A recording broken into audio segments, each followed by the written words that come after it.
2014 सालच्या निवडणुका देशभरात मोदींची लाट होती, पण अशी कोणती लाट आहे हे मान्य करायला विरोधक तयार होत नव्हते।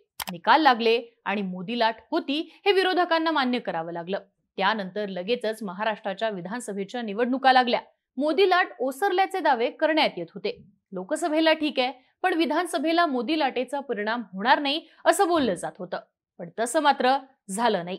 भाजप राज्यातला क्रमांक 1 चा पक्ष झाला। त्यानंतरही अनेक वेळा असं झालं की मोदी लाट संपलीये असे दावे करण्यात आले। दरम्यानच्या काळात भाजपचा वेगवेगळ्या विधानसभा निवडणुकांमध्ये पराभव होत गेला। 2015-16च्या काळात अगदी आसाम सोडलं तर भाजपला यश मिळालं नाही। अशातच नोटबंदी झाली। मोदींच्या विरोधात वातावरण तयार होत असल्याचं बोललं जाऊ लागलं। पण 4च महिन्यात यूपीच्या निवडणुका झाल्या आणि भाजपने कमबॅक केलं। त्यानंतर गुजरातच्या निवडणुका लागल्या। राहुल गांधींची जोरदार हवा व्हायला लागली होती। मोदींच्या होम ग्राउंडवर मोदी निवडणूक हरणार असं बोललं जाऊ लागलं।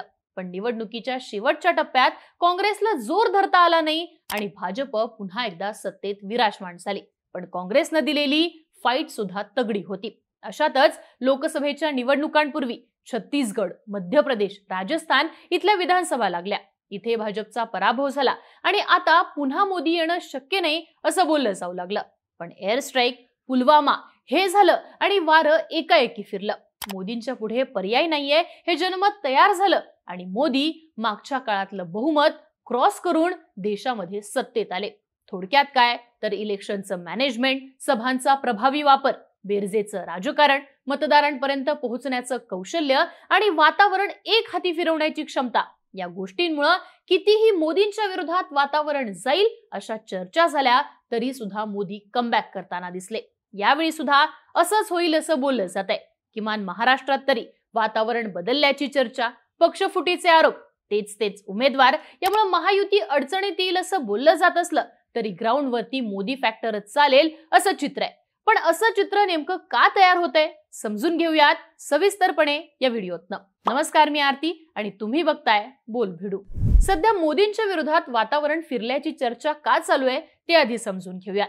तर देशाच्या पातळीवर बोलायचं झालं तर संविधान बदलण्याची चर्चा ही भाजपच्या विरोधात जातीये असं बोललं जातं। मोदी हे सत्तेवर आल्यानंतर संविधान बदलतील या चर्चांमुळे दलित मतांच्या ध्रुवीकरणावर काँग्रेसची मदार असल्याचं दिसतं। याशिवाय त्या राज्यातील प्रादेशिक पक्षांना अधिकच्या जागा सोडून काँग्रेस हे प्रादेशिक पक्षांना स्पेस देत लोकसभेची निवडणूक त्या राज्याच्या मुद्द्यांभोवती केंद्रित करण्याचा प्रयत्न करतंय असं दिसतंय। महाराष्ट्राच्या पातळीवर बोलायचं तर सलग 2 टर्म मोदींचं सत्तेत असणं, पक्षफुटीचं नेरेटिव्ह तयार होणं, संविधान बदलण्याची चर्चा तयार होणं, मुस्लिम मतांचं ठाकरे आणि काँग्रेसच्या बाजूने ध्रुवीकरण होणं आणि जातीय फॅक्टर चर्चेत येणं, या गोष्टी मोदींच्या प्रभावात अडथळा ठरू शकतात असं बोललं जातंय। पण असं असलं तरी सुद्धा ग्राउंडवरती मोदींचीच हवा आहे असं आपल्याला म्हणता येईल। त्याचं पहिलं कारण म्हणजे सायलेंट असणारा भाजपचा पारंपरिक मतदार। 2009च्या निवडणुकीत ज्या पद्धतीनं काँग्रेसचा विजय झाला होता तशीच परिस्थिती सायलेंट असणाऱ्या मतदारांमुळे तयार होऊ शकते असं राजकीय विश्लेषक सांगतात। म्हणजेच 2004 ते 2009 मध्ये सत्तेत असणाऱ्या काँग्रेसच्या विरोधात देखील वातावरण होतं, पण या संधीचा भाजपला म्हणावा तसा फायदा घेता आला नव्हता। अडवाणींच्या नेतृत्वात निवडणुका लढवल्या जात होत्या आणि ठिकठिकाणी काँग्रेस ही सत्तेत न जाईल असं बोललं जात होतं। पण काँग्रेसचा पारंपरिक मतदार प्रचारात आक्रमक राहिला नाही, मात्र तो मतदानावेळी जे करायचं ते करून गेला आणि काँग्रेस सत्तेमध्ये पुनरागमन करू शकली। सातत्यानं 2 टर्म मोदींचा करिश्मा वर्कआउट झाल्यामुळे कुठेतरी भाजपचा पारंपरिक मतदार हा सायलेंट मोडवर गेलाय असं बोललं जातं। हा मतदार ना प्रचारात आक्रमक आहे ना सोशल मीडियावरती आक्रमक आहे। पक्षफुटी सारख्या गोष्टींमुळे हा मतदार शांतच आहे असं बोललं जातंय। पण असं असलं तरी सुद्धा हा मतदार मतदानापासून वंचित राहणार नाही आणि हीच गोष्ट भाजपच्या पथ्यावर पडणारी असू शकते असं म्हटलं जातंय। ग्राउंडवर मोदींचीच हवा आहे असं आपल्याला म्हणता येतं। याचं दुसरं कारण म्हणजे नरेटिव्ह बिल्ड करण्याची मोदींची असणारी ताकद। संविधान बदलाच्या चर्चांमुळे दलित, मुस्लिम, आदिवासी मतांचा मोठा फटका भाजपला बसू शकतो असं बोललं जात होतं। भाजप नेत्यांनी वारंवार भाजप संविधान बदलणार नाही अशी विधानही केली, पण त्याचा म्हणावा तो परिणाम भाजपच्या नेत्यांना साध्य करता आला नाही। याउलट मोदी मात्र संविधान बदलाचं नरेटिव्ह स्मार्टपणे हाताळताना दिसले। त्यांनी सुरुवातीला काँग्रेस तुमची संपत्ती मुस्लिम समाजाला वाटून टाकेल असं वक्तव्य केलं।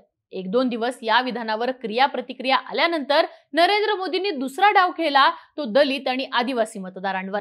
काँग्रेस मुस्लिम समाजाला जे काही लाभ देईल ते दलित आणि आदिवासी समाजाचे काढून घेईल असं मोदींनी स्पष्ट केलं. आणि त्यासाठी कर्नाटक सरकारनं दलित, आदिवासी, मागास समाजासाठी असणारं आरक्षण मुस्लिम समाजाला देऊ केलंय याच्यावरती भाष्य केलं. महाराष्ट्रात देखील ओबीसी समाजातनं आरक्षणाचा लाभ देण्याचं क्रेडिट शरद पवारांना देण्यात येतं. थोडक्यात काय तर जो आदिवासी दलित समाज संविधान बदलाच्या चर्चेवरून भाजपपासून दुरावू लागला होता, त्या समाजाला तुमचे लाभ काँग्रेस हे मुस्लिम समाजाला देऊ शकतं हे पटवून देणं सोपं ठरू लागल्याचं दिसतंय. दुसरीकडे महाराष्ट्रात महाविकास आघाडीनं महाराष्ट्र धर्माचं राजकारण करायला सुरुवात केली. चंद्रपूर, रामटेक, वर्धा, नांदेड, परभणी अशा 5 ठिकाणी मोदींच्या सभा झालेल्या आहेत. त्या 5ही सभेत त्या भागातल्या स्थानिक देवता विठ्ठल रखुमाईला वंदन करून मोदींनी भाषणं केलेली आहेत. मोदी हे महाराष्ट्रातल्या आपल्या भाषणात आपली छाप मराठी राहील याकडे कटाक्षाने लक्ष द्यायला लागलेत. अर्थात या कृतीतनं मोदी नरेटिव्ह बिल्ड करणं, विरोधकांचं नरेटिव्ह उधळून लावणं यात माहीर असल्याचं दिसतं.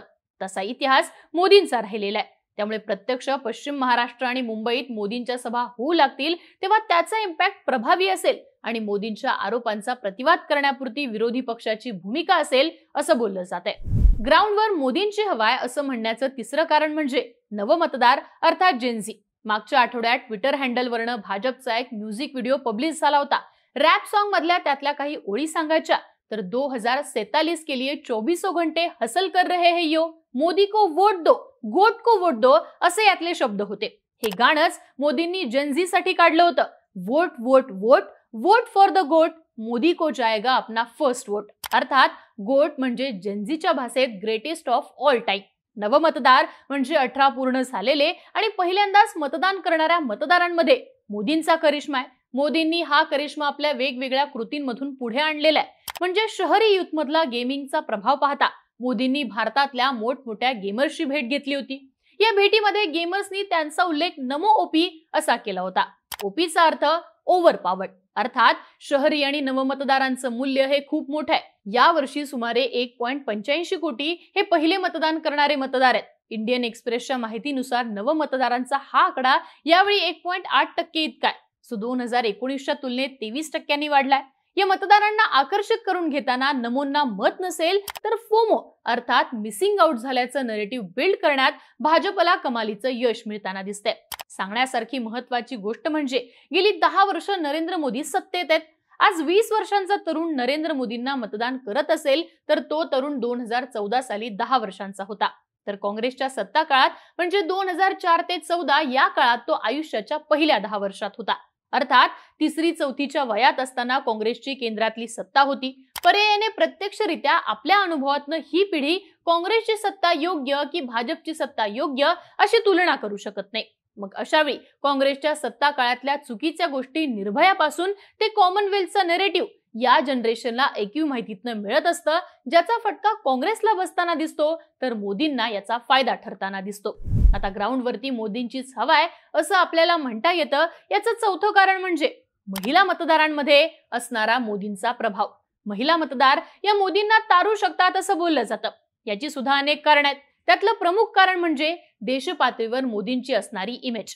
महिला मतदारांमध्ये राहुल गांधी आणि नरेंद्र मोदी यांच्या लोकप्रियतेत आजही मोदींची लोकप्रियता टिकून आहे असं सांगण्यात येतं. गॅसच्या दराचे मुद्दे हे अधोरेखित करून शरद पवार हे मतदार आपल्याकडे खेचून घेण्याचा प्रयत्न करायला लागले. तर महिलांना अगदी वर्षाला 1 लाख रुपये देण्याचं आश्वासन देऊन राहुल गांधी महालक्ष्मी योजनेच्या माध्यमातून महिला मतदारांना आकर्षित करून घ्यायला लागले. दोन्ही नेत्यांच्या या कृतीचं महिला मतदारांमध्ये मोदींची लोकप्रियता टिकून आहे हे सांगण्यासाठी पूरक ठरतात. अशावेळी मोदींच्या प्रतिमेसोबत बस प्रवासाचं निम्म तिकीट करण्यासारख्या गोष्टी देखील महिलांवरती प्रभाव टाकणाऱ्या दिसू लागलेल्या आहेत. उदाहरणच द्यायचं झालं तर मध्यंतरीच्या एका सर्व्हेमध्ये तुळजापूर इथं महिला भाविकांची संख्या किती वाढली आहे असे रिपोर्ट प्रकाशित करण्यात आले. वेगवेगळ्या आकडेवारीमुळे महिला प्रवाशांची संख्या वाढणं, त्यामुळे टेम्पल इकॉनॉमी बूस्ट होणं ही वस्तुस्थिती मात्र नाकारता येत नाही. थोडक्यात राहुल गांधी की नरेंद्र मोदी या स्पर्धेत एखाद्या कॉर्पोरेट कंपनीप्रमाणे टार्गेट धरून काम केल्याचा इम्पॅक्ट नरेंद्र मोदींना मिळू शकतो.